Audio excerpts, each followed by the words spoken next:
Depuis l'élection de notre groupe au Conseil régional il y a un an, je me sens un peu à l'étroit dans ce rôle d'opposition. Il me plaît cependant à penser que mon intervention lors de la séance plénière du 24 novembre n'est pas étrangère à cette délibération. Il est par contre dommage que cela se fasse par le biais de réponses agressives. La Gazette des communes du 17 janvier nous a d'ailleurs donné raison puisque le Conseil régional Hauts-de-France est épinglé pour son retard sur le plan déchets. Enfin, il faut sans doute se réjouir ce 2 février de voter cette délibération 5 jours avant le délai légal fixé depuis le 7 août au 7 février 2017. 7 août 2015 au 7 février 2017.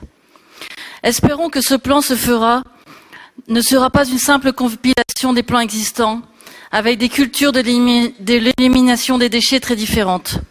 Le plan déchets est une opportunité d'harmoniser et de donner de la cohérence régionalement. Il est pour cela souhaitable de créer un observatoire d'échange et de concertation, comme dans les autres régions beaucoup plus avancées sur ce dossier, comme la Bretagne. Cet observatoire contribuera à faire un état des lieux, un suivi de la prévention, de la production et de la gestion des déchets, et permettrait une connexion avec la réalité de terrain. La priorité est de réduire la production des déchets. N'oublions pas que le traitement des déchets est source de pollution de l'air, de l'eau et des sols. Les centres d'enfouissement et les incinérateurs doivent être considérés comme le dernier recours. La prévention sera à destination de tous les publics, y compris le monde industriel et les BTP. Le plan de prévention des déchets doit être mis en cohérence avec d'autres plans, tels que le plan de protection de l'atmosphère. Nous sommes tous concernés par les déchets.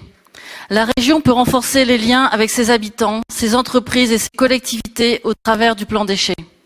Le plan déchets est un élément important de la vision globale de développement durable afin de contribuer aux dimensions économiques, environnementales et sociales de la région et afficher une stratégie et une nouvelle organisation territoriale.